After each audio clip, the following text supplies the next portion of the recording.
Now we know how to include a navigation link in an HTML template using anchor tag and router link directive.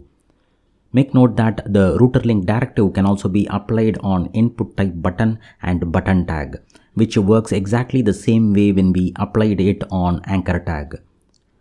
Let us consider the scenario of a login page and let us discuss how to implement navigation here. When user enters a username, password and clicks on the login button, it results in two scenarios. The first scenario is when the credentials are invalid. An error message should be displayed, no page navigation happens and the navigation remains in the same login page. The second scenario is when the credentials are valid, then it should get navigated to the page that should be displayed after login. In this scenario, we cannot use router link directive on the login button.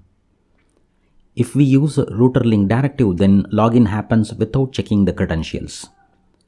On click of login button, the navigation should happen only after the validation of credentials in the component class. This makes it necessary to have the possibility to initiate navigation from a component class. Angular provides a class named router from the router module. In this class, there is a function called navigate which can be used to implement this programmatically. In this video, I will demonstrate how to implement navigation using navigate function. We already have two components, getting started and attribute directive, in our Angular application.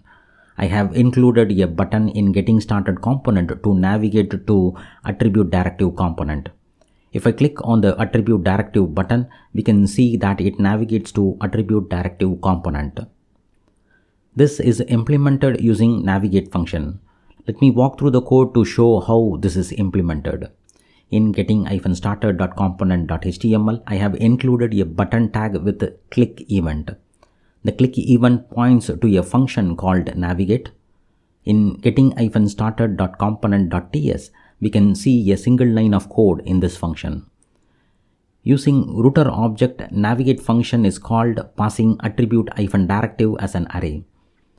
Here, attribute-directive is a path defined in the roots. The navigate function helps to navigate to any one of the paths defined in app routing module. Next, we will find out from where the router object is coming from. The router object is internally created and readily available. We can get access to router object using the constructor. As parameter of the constructor, I have included a private parameter named router of type router class. This makes the router object a property of component class and can be accessed within the class using the this keyword.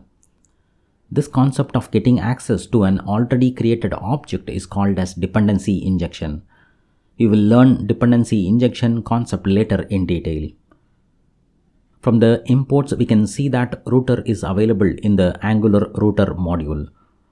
Hope this clarifies how navigation can be initiated programmatically within a component class.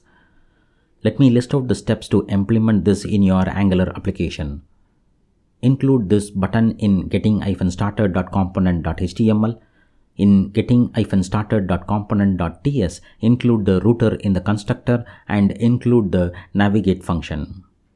After these changes, save and check if it works as expected.